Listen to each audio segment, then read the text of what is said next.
అలాగే కొంతమంది అందులో పనిచేసేటటువంటి సిబ్బందికి గాయాలని రక్షణ కూడా కారినటువంటి పరిస్థితి ఉంది. మొత్తం కార్యాలయం అంతా కూడా చూస్తే అద్దాలన్నీ కూడా ధ్వంసమైనవి, బయట కార్లు ధ్వంసమై ఉన్నాయి. పూల కుండీలు తీసేసి ఎత్తేసి కార్యాలయం మీద దాడి చేశారు. ఆ ఘటనకు సంబంధించి ఈ రకమైనటువంటి దాడి చేయడాన్ని సిపిఎం పార్టీ రాష్ట్ర కమిటీ తీవ్రంగా ఖండిస్తుంది. ఈ దాడికి పాల్పడ్డటువంటి వాళ్ళను చట్టపరంగా అరెస్ట్ చేసి కఠినంగా శిక్షించాలని చెప్పి డిమాండ్ చేస్తున్నాం.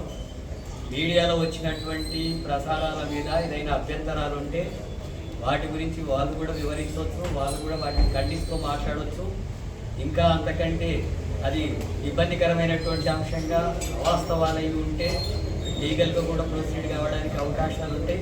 వాటన్నిటిని కూడా వదిలేసి 50 మందిని గుంపేసుకొచ్చి గుండాలను తీసుకొచ్చి దాడి చేసి ప్రసారాలని నిలిపివేయాలని లేదా గొంతు నొక్కేయాలని చెప్పి మీడియా గొంతు నొక్కేయాలని చెప్పి వాదిస్తే ఆ రకంగా భావ్యం కాదు. ఆ పద్ధతుల్లో వీటిని అంచడం సాధ్యం కాదు. జర్నలిస్టులు వాస్తవాలని ప్రజలకు తెలియజేయడం కోసమే మీడియా కానీ జర్నలిస్టులు పత్రికలు పనిచేస్తాయి.